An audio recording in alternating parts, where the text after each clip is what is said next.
everyone, it's Sassy Cassie, and today we are venturing into the Renaissance era of Disney princess movies with The Little Mermaid. Before I begin, I wanted to slightly apologize. I usually try to be kind of in the theme of whatever I'm talking about, but I have been perpetually unwell for a while and unusually cold, so hence the beanie and the sweatshirt. So just apologize, bear with me guys, but I hope you enjoyed the video. Moving on, so in Part of Your World, there is a line that I think is so important. I say that a lot, so important. And it is it says, bright young women, sick of swimming, ready to stand.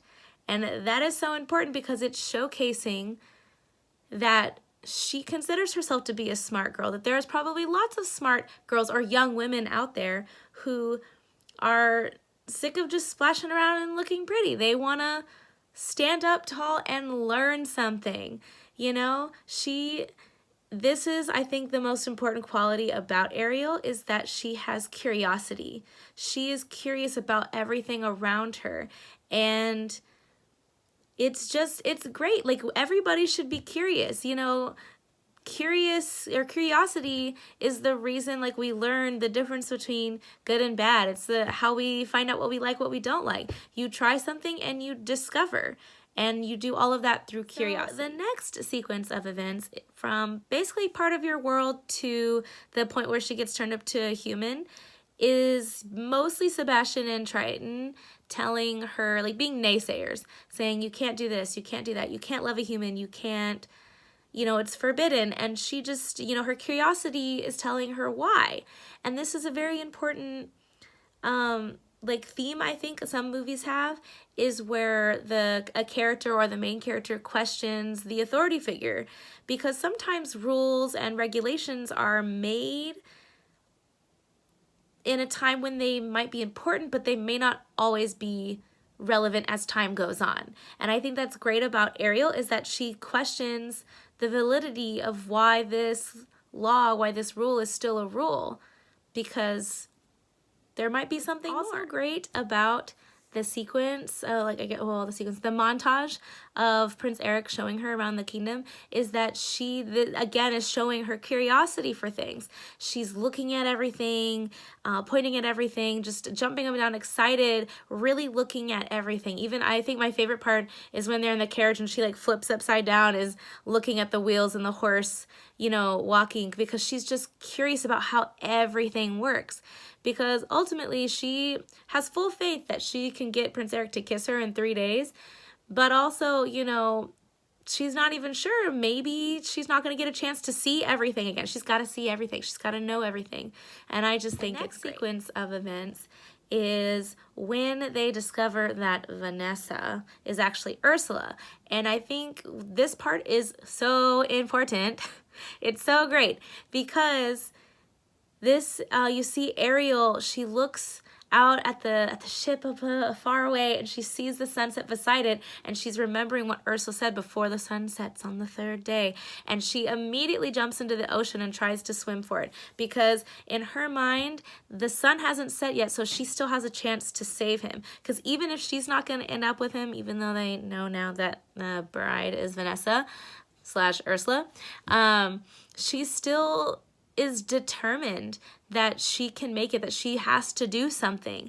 And that is so important. Her determination and belief that she can, you know, save the person that she cares about is really, truly, like, something that everybody should look up to. I think it's great. Of course, there comes the end of the movie, when King Triton ultimately makes a decision to turn Ariel into a human so that she can be with Eric, her true love.